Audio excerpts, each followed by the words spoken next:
আসসালামু আলাইকুম। আমি একসময় বিজিবিতে চাকরি করতাম।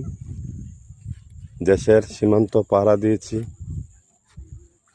অনেক কঠিন পরিস্থিতির মুখোমুখি হয়েছি, কিন্তু অবসর নেওয়ার পর একদিন এমন একটি দরিদ্র পরিবারের সামনে দাঁড়িয়েছিলাম, যাদের অবস্থা দেখে আমি নিজেকে ধরে রাখতে পারিনি। সেদিন আমি বুঝেছিলাম অভাব কতটা ভয়ঙ্কর হতে পারে। আজ সেই পরিবারের গল্পটাই আপনাদের বলবো। ভারত বাংলাদেশের সীমান্তের গ্রামে, সেখানে রাস্তার পাশে টিনের তৈরি একটি ছোট্ট ঘর ছিল। ঘর বলতে আসলে ঘর না, বৃষ্টি হলে ছাদ দিয়ে পানি পড়ে, শীতের রাতে বাতাস ঢুকে যায়। সেই ঘরে থাকতো একজন বাবা, তার স্ত্রী আর দুই সন্তান। বাবার নাম ছিল আব্দুল করিম। করিম আগে দিনমজুরে কাজ করতেন, কিন্তু কয়েক মাস ধরে নিয়মিত কাজ পাচ্ছিলেন না। একদিন আমি সেই বাড়ির সামনে দিয়ে যাচ্ছিলাম, হঠাৎ দেখতে পেলাম ছোট একটা ছেলে দরজার সামনে বসে আছে।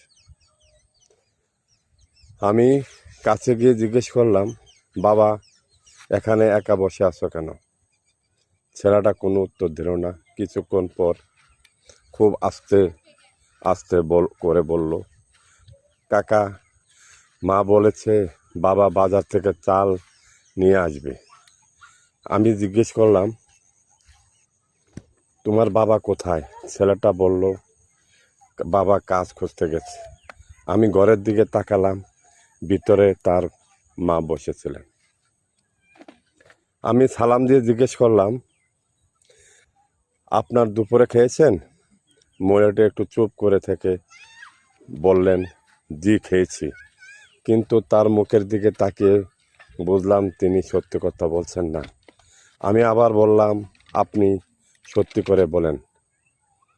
তখন তিনি চোখের পানি মুছে বললেন, ভাই, ঘরে চাল নেই, বাচ্চারা সকাল থেকে কিছু খায়নি।